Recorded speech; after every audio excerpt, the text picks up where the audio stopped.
سلامونه دوستانو، هیله ده چې روغ جوړ باید سعید یم. یو ویډیو درته جوړوم څنګه کولی شو چې خپل د برق بل د کور څخه د خپل موبایل څخه وګورو چې زما د برق بل راغلی دی د دې دورې ده که یا که راغلی دی څو دی پیسې یې وګورم او د همدې موبایل د لارې تحویل کړم. دغه د برښنا په نامه اپلیکیشن به د آی او ایس اپل سټور یا هم د ګوګل پلی سټور څخه ډاونلوډ کړئ.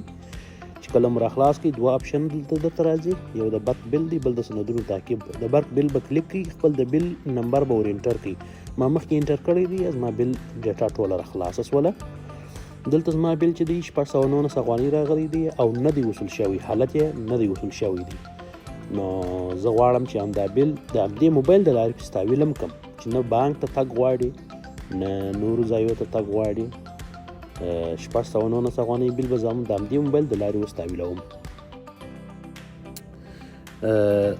که غواړي مصرف شوی کیلو واټ هم دلته درته معلوموي، 225 کیلو واټ مصرف شوی دی، 1404 کار دی، 1404 دا د بل شمیره ده.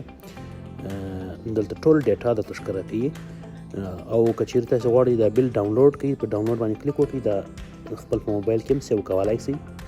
ما مخکې هم سیو کړی دی، ریپلیس به کړم. صرف به دلته خپل د اکاونټ نمبر د بل په بل کې چې د حساب نمبر دی دا 110 دا زما د حساب شمیره ده، دا په یاد ساتئ.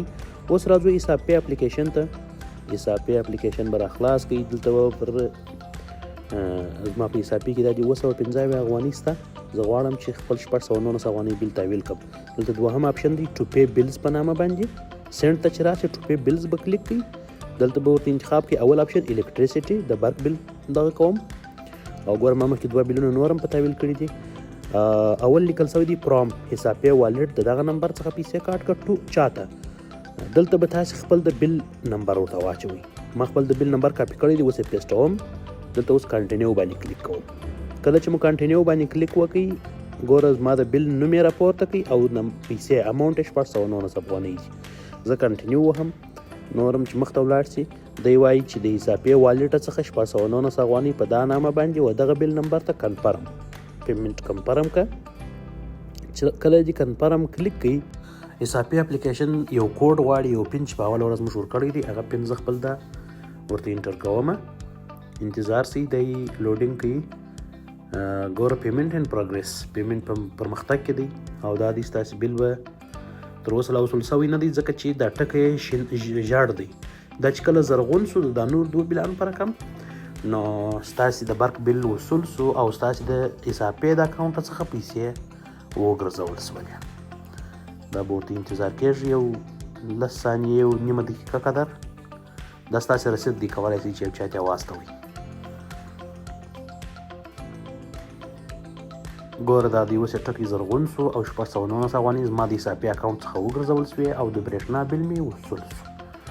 دا د ټکنالوژي برکت او د ټکنالوژي کار چې موږ کولی شو په اسانۍ سره خپل د برق بل وګورو چې راغلی دی که نه دی راغلی او څو دی او تحویل یې کړو د همدې ځایه. نه بانک ته تګ غواړي، نه په لاین کې درېدل غواړي، نه نور کارونه غواړي.